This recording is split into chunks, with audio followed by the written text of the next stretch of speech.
Talk about the broad market with Alan Nuckman. He's the chief market strategist at bullseyeoption.com. Chip makers rallying, VIX hanging out below 20, Alan. But you're still not buying SPY calls? There are better ways to trade. And we've been in position for this big bounce we've seen in the marketplace. And it's interesting now that you and Ben had to do a whole segment on the positivity of the markets and moving above the 200-day moving average and the VIX being low, interest rates being low. So there's a lot of things. Now, we want to see if this can follow through like you guys talked about. This is crucial at these levels. And we'll see, what the tough love message is out of the Fed here this week. But we're at the end of the rate hike cycle.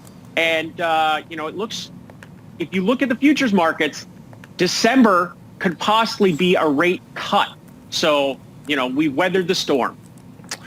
Weathered the storm. That sounds like it's past. That sounds like a Nuckman climate forecast. Well, let's look at it. It's January, and I know it's negative where you're at, especially where I'm at, Michigan. But the markets are hot. Look at this January. This is a good build to start the year after that bullish divergence bottom that we saw in the S&P back in October. So there's a lot going on, and there's a lot of stocks that have really turned the corner. Look at what's happened to Tesla. Tesla's up 40% off its lows. Apple's had a big bounce. Meta's had a big bounce.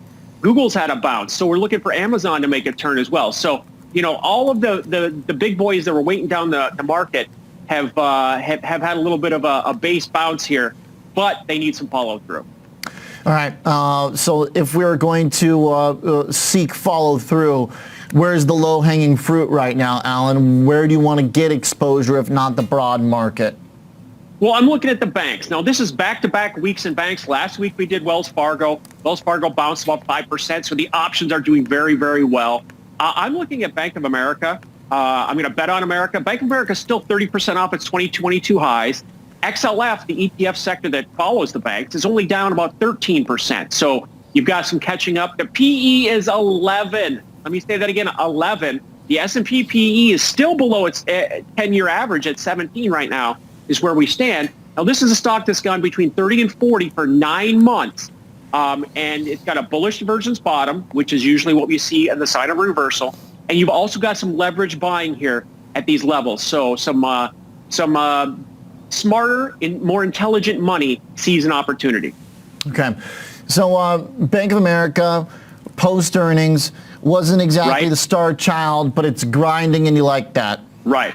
Yeah, and look at the profit that the banks are making. And if you see the numbers from the interest income, it's ridiculous. People are going to notice at some point, and banks are going to have to pay. So that's the only headwind, that they're not going to have free money for that long, forever anyways. Well, they'll raise their checking account interest to a percent, but there's still money to be made. So I'm looking at, like I said, this has been between 30 and 40. So 35 is the midpoint, and we've moved above that. That's very positive. And also 35 is the pivot of the last 5 years. We've been between 20 and 50. So that's a very interesting level. I'm looking at the July 30 call, trading for about 625 or so. It's about 550 in the money. It's got 6 months of time, and the break even on it is only $1 higher. Okay. So you're not asking for too much here? Just a little January cheer to make its way into your stock. Exactly. So we've got July, and the snow will be melted by then. Things will be dramatically different. I'm looking for the markets to get another kick, but the risk reward on these bank stocks is still significantly on the bullish side in comparison to some of these other stocks that have already had a pretty healthy bounce. Okay. And Alan Nuckman, you're not asking for much here. Are you a believer of the so goes January as does the year? If it was that easy, it would be that easy. It's not. But, I think it's a good positive. And just historically, I'm bullseye option for a reason, because in the last decade, we've had some modest pullbacks. And let's remember where we are.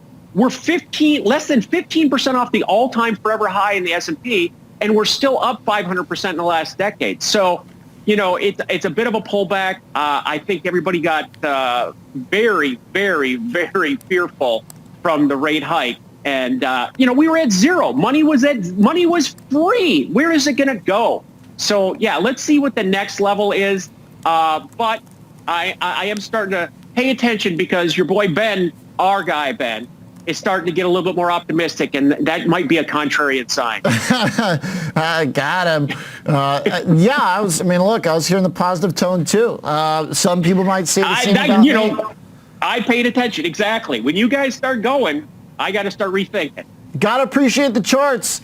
Higher highs are higher highs. Higher lows are higher lows. Can't argue with the invisible hand. Alan, exactly. Thank you for the trade as always. Appreciate it. Thank you. Okay, looking pretty cold in Michigan. Close up those windows, Alan. Don't let the breeze in. It's freezing out here in the Midwest right now.